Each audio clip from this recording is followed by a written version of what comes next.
부활주일입니다. 우리 옆 사람에게 이렇게 인사하겠습니다. 예수님이 부활하셨습니다. 다시 한번 합니다. 예수님이 부활하셨습니다.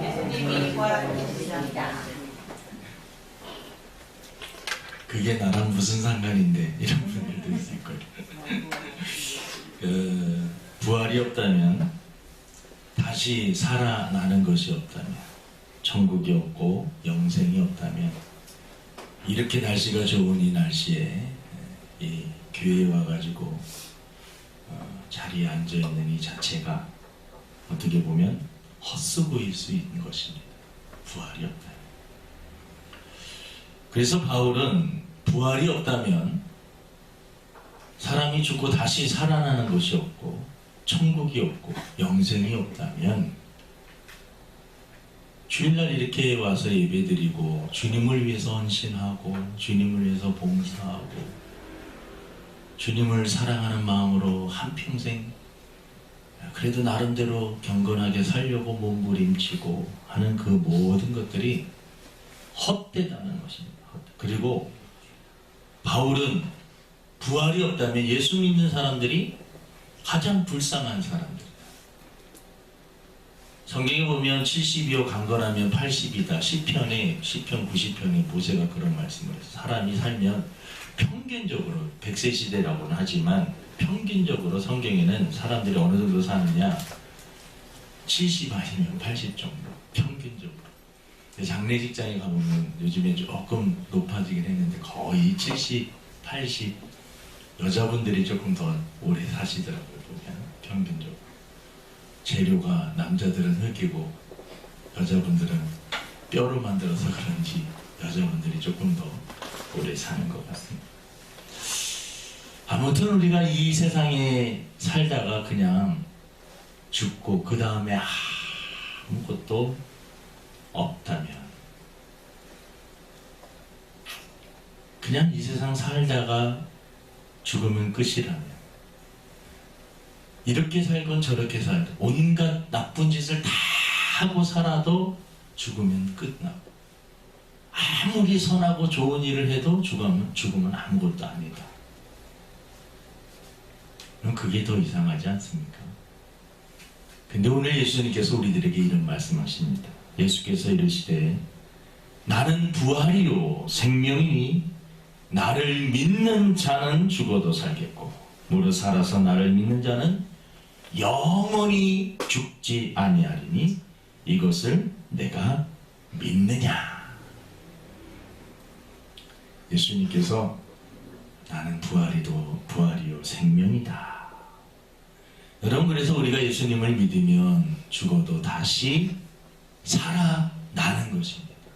우리가 죽으면 그냥 끝나는 것이 아니라 다시 살아나서 우리 이 세상과 다른, 이 세상에는 눈물이 많아요. 고통스러운 일이 많이 있습니다. 말로 헤아릴 수 없는 슬픈 일들이 많이 있습니다. 사람들이 걱정, 근심, 염려 없는 사람들이 없어요. 한 사람 한 사람 여러분 진지하게 얘기를 나눠보세요. 아픔이 없고 고통이 없고 이 세상이 정말 재밌고 신나고 행복하고 너무너무 좋아요 그렇게 사는 사람들이 누가 있겠습니까? 다 들어가 보면 자기 십자가가 있어요. 자기가 짊어지고 가야 할 십자가가 있는 것입니다. 저 천국에는 눈물이 없다라고 성경에는 말하고 있습니다. 저 천국에는 사망, 죽음이 없습니다. 질병이 없습니다. 슬퍼하거나 고통스러운 것이 없습니다.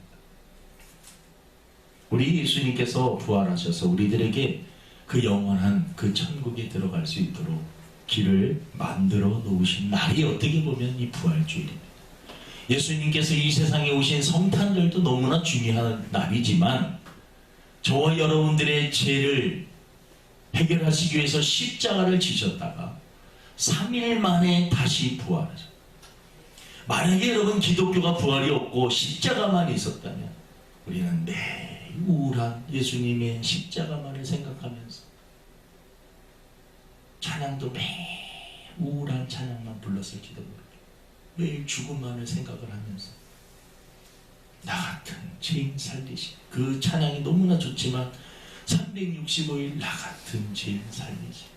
예수 나를 위하여 천부여 의지없소서. 인내하신 구세주. 십자가. 물론 십자가 자체의 은혜가 있지만 부활이 없다면 십자가만 있는 기독교 너무나 어둡고, 죽음만 있는 기독교, 사망, 죽음에 굴복당한 기독교는 너무 무력한 그러한 종교가 되었을 것입니다. 여러분, 오늘 말씀은 우리 예수님께서 하신 말씀인데, 왜 예수님이 부활하셨을까? 그것을 어떻게 우리가 정말 알 수 있을까? 몇 가지 말씀을 드리려고 합니다. 첫 번째는 여러분, 예수님이 부활하셨다라는 증거는 당연한 얘기인데 무덤에 예수님이 계시지 않았다라는 것입니다. 어떤 분들은 이런 말씀을 합니다. 예수님이 사실은 부활한 것이 아니라, 돌아가신 것이 아니라 잠시 기절했다가 그 아침에 살아난 것이다. 그건 3일 동안 이 십자가에 3일 동안 못 박혀갖고 매달리셨다. 그러면 십자가에 못 박힌다라는 것은 양손에 대못을 받고 다리에 모아서 대못을 받고 옆구리에 창을 찔리고 온갖 피를 다 머리엔 가시관을 쓰신 예수님입니다. 그리고 십자가 위에서 매달려가지고, 근데 그분이 3일 만에 회복이 되셔서 다시 스스로 일어나셨다. 그러니까 잠깐 기절했다가 예수님이 살아나신 것이다. 살아난 것이 아니라 기절했다가 깨어난 것이다 라고 말하는 사람들도 있습니다. 네, 그런 분들에게는 십자가를 한번 똑같이 이 못을, 그리고 옆구리 창을, 그리고 다리, 여러분, 사람이 인생에서 가장 잔인한 그 형벌이 십자가 고통입니다. 자기의 몸무게를 이 손으로 이렇게 견뎌야 되는 것이고, 그 고통은 말할 수가 없습니다. 사람이 정말 끝까지 고통을 당하면서 죽는 것이 십자가의 고통. 예수님께서는 기절했다가 깨어나신 것이 아닙니다. 그분은 다시 살아나신 것입니다. 어떤 분들은 제자들이 자기들의 종교를 만들기 위해서 자기들이 회의를 하고 계산을 다 하고 계획을 잘 세워서 그렇게 했다라고 말합니다. 예수님의 제자들은 똑똑한 사람들도 있었어요. 누가와 같은 사람, 의사입니다. 근데 거의 80~90%는 다 어부 출신이고 많이 못 배운 사람들입니다. 그 사람들이 다 회의를 해가지고 빈틈없이 우리가 종교 하나를 만들어가지고 우리 나라뿐만 아니라 전 세계에 우리 예수라고 하는 이 사기를 쳐서 종교 하나를 만들자. 그리고 꼭 우리들이 다짐해야 될 것이 있는데, 다 같이 죽어야 된다. 순교한다. 여러분, 예수님의 제자들은 조금 이따 말씀드리겠지만 가룟 유다 외에 다 숨겼어요. 가룟 유다는 자살한 거고, 다른 분들은 복음을 증거하다가 다 죽은 거예요. 거짓을 위해서 여러분, 자기 생명을, 그리고 거짓을 위해서 막 계획을 세우고, 거짓을 위해서, 사기치기 위해서 자기 생명까지 바치는, 그것도 어부 출신인 그 사람들이, 성경에 보면 그들은 예수님이 십자가에 못 박히셨을 때 다 뿔뿔이 흩어지고 도망갔던 사람들이, 정치적으로 한 자리 해먹으려고 했던 이 제자들, 예수님이 막 사람들을 몰고 다니니까 이분이 정말 뭔가 메시아인가 보다, 다윗과 같이 위대한 왕이 될 수 있는 가능성이 있는 분인가 보다 하고 이 제자들은요, 예수님을 쫓아다녔다가 예수님이 십자가에 못 박혀 돌아가시는 것을 보고 그들은 실망하여 다 뿔뿔이 흩어졌던 자들. 그들이 예수님을 신격화시키기 위해서 그들이 계획을 세우고 예수님의 시체를 숨기고 자신들이 부활을 선포했다. 이거는 일반적인 사람들도 그렇게는 생각하지 않습니다. 예수님이 기절하셨다. 제자들이 사기를 쳐가지고 종교를 만들기 위해서 했다라는 것은 성경을 알고 조금만 읽어본 사람이라면 도저히 믿을 수 없는 사실입니다. 그러면 예수님은 어떻게 된 것입니까? 예수님은 부활하신 것입니다. 우리 또 한 번 생각을 해야 되는데, 부활했다는, 그러면 그 부활한 사람을, 그 부활하신 예수님을 본 사람이 있느냐라는 거죠. 성경에 보면 막달라 마리아가 예수님을 만났어요. 엠마오로 가는 두 제자가 예수님을 만났습니다. 베드로가 부활하신 예수님, 하루는 예수님을 3번이나 부인했던 그 베드로, 다시 자기 일터로 돌아가서 고기를 잡고 있다가 한 마리도 잡지 못하는 겁니다. 여러분, 베드로가 누굽니까? 어부입니다. 근데 고기를 한 마리도 못 잡았어요. 그때 예수님께서 베드로에게 다가오십니다. 저쪽에 가서 저쪽으로 그물을 던져봐라. 그때 베드로가 그물을 던졌습니다. 그래서 153마리, 113마리 이 큰 고기를, 그 모나미 회장님, 사장님께서 모나미 위에 153이라고 적혀 있어요. 153이 그 의미입니다. 베드로의 그 예수님 말씀에 순종해서 많은 그 그물이 찢어지진 않았어요. 찢어질 것 같을 정도로 많은 고기를 잡았다는 거죠. 베드로에게도 나타났어요. 그리고 12제자에게도 나타났어요. 의심이 많은 도마, 예수님이 십자가에 못 박히셨는데 그럼 저한테 그 못 박힌 손을 보여주세요. 옆구리에 창이 찔리셨는데 그럼 나한테 그것을 만지게 해주세요. 도마는 그것을 만졌습니다. 너희는 보아야지만 믿느냐? 보지 않고 믿는 믿음이 귀하고 참되다. 이 의심 많은 도마도 예수님을 만났습니다. 그리고 나중에는 12제자에게도 나타나셨습니다. 또 예수님은 부활하시고 나서 그냥 잠깐 있다가 사라진 분이 한 40일 동안 부활하신 상태로 많은 사람들에게 500여 성도들이 예수님을 보았다라고 성경은 증거하고 있습니다. 우리가 어떤 사건이나 어떠한 일들을 할 때 너 증인이 있어. 증인이 대단히 중요해요. 증인이 한두 사람만 잘 증인이 있어도 여러분 승소할 가능성이 많습니다. 예수님께서 부활하셨다라는 사실은 그 제자들뿐만 아니라 제자들만 보았다고 하면 여러분 뭔가 조금 자기들끼리 짜고 치는 뭐라고 할 수 있는데, 예수님의 부활은 500여 성도들이 예수님이 살아난 것을, 부활하셔서 다니시는 것을 보았고, 또 하늘로 승천, 부활 승천하시는 것도 많은 사람들이 보았습니다. 이 부활은 사람들이 지어낸 이야기가 아니라 이 부활은 역사적인 사실인 줄로 믿습니다. 역사적인 사실입니다. 세 번째는 저는 이게 가장 확실하다고 생각을 하는데, 제자들의 변화입니다. 제자들이 변했어요. 아까도 말씀드렸지만 제자들은요, 예수님을 막 졸졸졸졸 또 쫓아다녀요. 예수님이 많은 사람들 병도 고쳐주고 죽은 사람도 살리기도 하고 막 하시는 말씀마다 멋있는 말씀, 너희는 세상의 빛이고 소금이고 오른밤을 때리며 왼밤을 졸려들고 속옷을 달라면 겉옷까지 주고 오리를 달라고 하면 십리까지 가지고 심령이 가난한 자는 복이 있나니 막 하면서 예수님이 하시는 말씀마다 너무나 멋있는 말씀을 하셔가지고 제자들은 너무나 그분의 매력, 그리고 사람들이 막 모이고 어느 날은 어린아이가 가지고 온 그 보리떡 5병 2여, 보리떡 5개와 물고기 2마리를 가지고 기도하시고 많은 사람 5,000명 이상 되는 많은 사람들을 먹이시는 기적도 그 현장에서 제자들이 보았기 때문에 이분이야말로 대단하신 분이다. 야, 이분 쫓아다니면 이분이 왕이 되면 내가 한 자리 차지할 수 있겠구나라고 예수님을 쫓아다녔던 그 사람. 근데 예수님이 십자가에 못 박혀 돌아가시는 모습을 보고 제자들은요, 실망을 하는 거예요.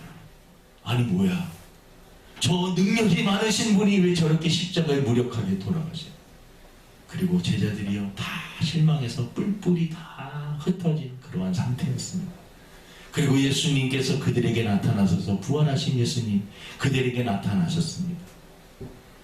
그리고 사도행전에 보면 그들이 모여서 기도하는 가운데 성령이 그들에게 임하게 됩니다. 성령이 그들에게 임하게 되니까요, 예수님이 그들에 하셨던 모든 말씀들이 하나하나 다 퍼즐처럼 맞춰지면서 예수님은 이 땅에 정치적인 메시아로 오신 것이 아니라 우리의 죄와 허물을 사해 주시기 위해서 이 세상에 오신 분이라고 하는 그러한 것들을 깨닫게 되었습니다. 그리고 제자들은요, 편하기 전, 제가 오늘 아침에 이번 주에 그 설교 준비하면서 전에 그 챗 GPT라고 이렇게 컴퓨터에 물어봤습니다. 예수님의 제자들이 어떻게 순교했니? 그를 다 쳤어요. 영어로 다 읽고 가서 다 쳤어요. 그랬더니 피터는 베드로는 그는 예수와 같은 방식으로 처형되는 것을 원하지 않았기 때문에 네로 황제의 통치 기간 동안 로마에서 거꾸로 십자가에 못 박혔습니다. 베드로는 여러분 거꾸로 십자가에 못 박혀 순교했어요. 그리고 그 당시에 여러분 예수님께서 이 부활하시고 성령 받은 이후에 사내들인 지금 같은 국회입니다. 국회에서 너희 다시는 예수에 대해서 말하지 마. 너희들 말하는 나이 너희들은 다 죽을 줄 알아. 나라에서 법으로 이제 예수에 대해서 선포하지 말라고 막 그래. 그때 베드로가 했던 유명한 말이 있어요. 내가 사람의 말을 듣는 것이 옳으냐, 하나님의 말씀을 듣는 것이 옳으냐, 너희들이 판단해봐라. 하나님의 말씀을 듣겠다는 것을. 죽이려면 죽여라. 나는 예수를 증거하겠다. 세베대의 아들 제임스, 야고보. 그는 서기 44년에 예루살렘에서 헤롯 아그리파 1세에 참수 목이 달려서 죽었다. GPT 괜찮지 않습니까, 여러분? 제가 비서를 하나 두었어요. 갖고 여러분들이 잘하면 알페오의 야고보, 그 사람은 어떤 사람들에 따르면 그는 예루살렘에서 돌에 맞아 죽었다고 하는 반면 다른 사람들은 그가 십자가에 못 박혔다고 주장합니다. 빌립, 보도에 따르면 그는 프리기아의 히에라폴리스에서 십자가에 못 박혀 죽었습니다. 마태, 전통에 따른 그의 죽음에 대한 구체적인 세부사항은 알려지지 않았지만 그는 에디오피아에서 순교했다라고 하는 설이 있습니다. 여러분, 예수님의 제자 11명이 이 가룟 유다는 그는 예수님을 배신하고 나중에 목을 매 자살했습니다. 가룟 유다는 자살한 거고 다른 사람들은 복음을 전하다가 다 순교했다라는 것입니다. 여러분, 제자들이 예수님의 그 제자들의 여러분 변화를 보세요. 베드로는요, 예수님이 십자가 지시기 전에 이제 막 위험한 상황이 되니까 어떤 여자아이가 베드로를 보고 저 아저씨 알아. 예수님 쫓아다니면서 똑같은 사람이야. 그때 예수님이 지금 입장은 십자가에 못 박혀서 죽기 직전이고 예수님을 쫓아다닌 사람들조차도 같이 처형을 한다라고 하는 막 그런 분위기였습니다. 그때 베드로는 그 여자에게 저 꼬마 지금 같은 무슨 욕을 했을지도 모르겠어요. 내가 뭔 예수를 한다고 나는 그 알지도 못한다라고 예수님을 부인했던 베드로입니다. 3번이나 예수님을 부인합니다. 그랬던 베드로가 부활하신 예수님을 만나고 성령을 체험한 이후에 그는 예수님을 이렇게 실었는데 내가 어떻게 감히 예수님처럼 그렇게 거꾸로 십자가를 지고 희생을 했던 그러한 자가 바로 베드로였다. 그러면 제자들이요 다 그렇게 순교를 했어요. 복음을 위해서. 제자들이 여러분 어떠한 사기극 하나를 만들기 위해서, 종교 하나를 만들기 위해서 자기의 생명을 아끼지 않으면서 그렇게 할 수 있었어요. C.S. 루이스라고 하는 그 기독교 변증가이면서 글을 잘 쓴 그분이, 그분도 이 부분을 가장 강조를 합니다. 부활이 정말 사실인 이유가 있다. 그것은 제자들의 놀라운 변화다. 거짓을 위해서 자기 생명을 바칠 사람은 없다. 물론 사이비 집단들이 집단적으로 막 자살하고 뭐 그런 사건들은 있지만, 그런 성경에 보면 이 사람들, 예수님의 이 제자들은 뭐 강적인 강신도들이 아니었습니다. 우리 인간적으로 충분히 생각할 수 있는, 두려움 앞에 도망칠 줄 알고 죽음에 대한 공포 앞에 덜덜덜 떨 줄 아는 사람들은, 그들이 뭔가 변화받은 계기가 있었는데 부활하신 예수님을 본 겁니다. 그리고 성령을 체험하고 나니까 이 세상에서만의 모든 삶이 끝나는 것이 아니라 사람이 죽으면 다른 세계가 있다는 것을 그들은 알게 된 것입니다. 천국이 있다는 확신이 있게 된 것입니다. 제가 총신대학원은 어디 있냐면 용인 지나서 어디 있죠? 갑자기 생각이 안 나요.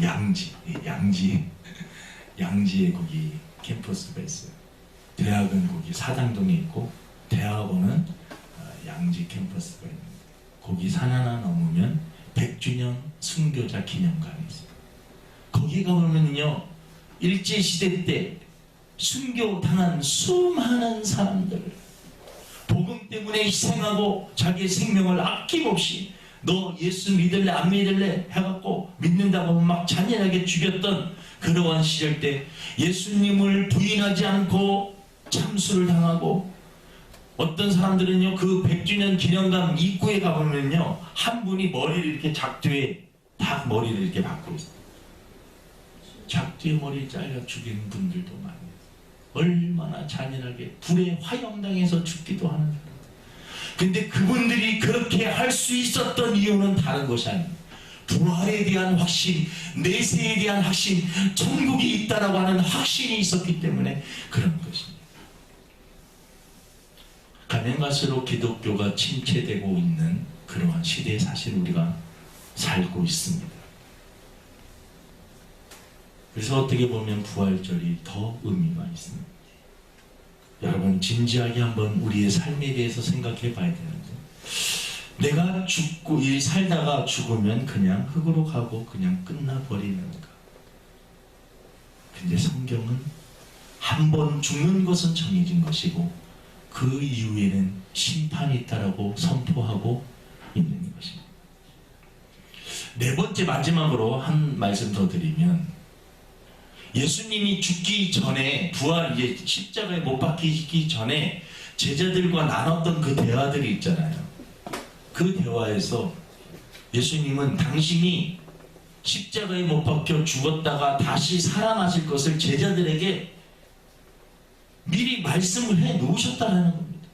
그러니까 성경은, 여러분 어떤 사람이 자기가 내가 죽은 다음에 다시 살아날 것이다 라고 그렇게 말하고 그것이 정말 다시 살아나셨다면 이거는 확실한 부활이 사실이라는 것을 증명하는 것입니다. 제가 성경 요한복음 2장 19절 22절, 여러분 성경 한번 찾아보실래요? 요한복음, 오늘 요한복음 11장이잖아요. 앞에 넘기면 2장 나오잖아요. 우리 2장 19절.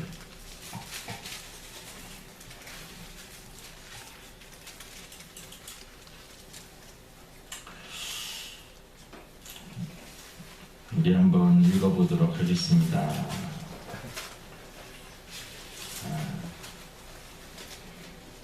요한복음 2장 19절은 조금 상징적인 의미인데요. 그래도 한번 읽어보겠습니다. 19절에서 22절까지 시작. 예수께서 대답하여 이르시되 너희가 이 성전을 헐라 내가 사흘 동안에 일으키리라. 유대인들이 이르되 이 성전은 46년 동안의 지역권을 내가 3일 동안에 일으키겠느냐 하더라. 그러나 예수는 성전된 자기 육체를 가리켜 말씀하신 거죠. 여러분, 우리 성전이 모여있는 것도 성전이지만 예수님은 한 사람 한 사람이 성전이라고 말씀하셨고 예수님 자신이 성전이라고 말씀하셨습니다. 예수님께서 지금 내가 성전을 헐면, 이 말은 무슨 말이냐면 예수님이 돌아가시면 죽으면 다시 3일 만에 일어난다라는 것은 부활하신다라고 하는 이것을 말씀을 하고 있는 것입니다. 우리 한 장만 더 찾아보겠습니다. 한 절만. 요한복음 앞에 보면 마태복음이라고 나옵니다. 여러분 한번 찾아보세요. 마태복음 16장입니다. 16장 21절. 마태, 마가, 누가, 요한인데요. 마태복음 16장을 한번 찾아보시기 바랍니다. 태어나서 마태복음 처음 찾는 분도 있을지 모르겠어요. 마태복음 16장 21절. 이거는 예수님께서 십자가를 지시기 전에 제자들에게 부활하실 것이다 라고 이제 알려주시는 내용입니다. 우리 한번 읽겠습니다. 시작. 이때로부터 예수 그리스도께서 자기가 예루살렘에 올라가 장로들과 대제사장들과 서기관들에게 많은 고난을 받고 죽임을 당하고 제3일에 살아나야 할 것을 제자들에게 비로소 나타내시니. 그러니까 여러분, 예수님께서는 알고 계셨다는 것입니다. 당신이 죽고 다시 살아나실 것에 대해서 알고 있었고 제자들에게 그것을 알려주었습니다. 이 사람들이, 제자들은 그게 무슨 말인지 이해를 못해요. 사람이 죽으면 어떻게 다시 살아나? 그게 가능해?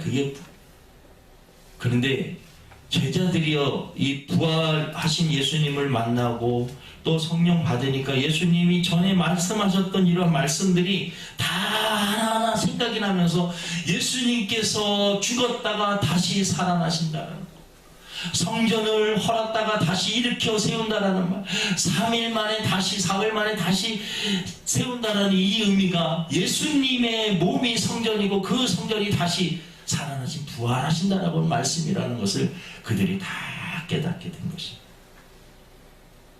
여러분, 성경대로, 말씀대로 이루어졌기 때문에 우리는 부활을 믿는 것이고 또 성경을 믿는 것이고 우리는 하나님을 믿는 것입니다.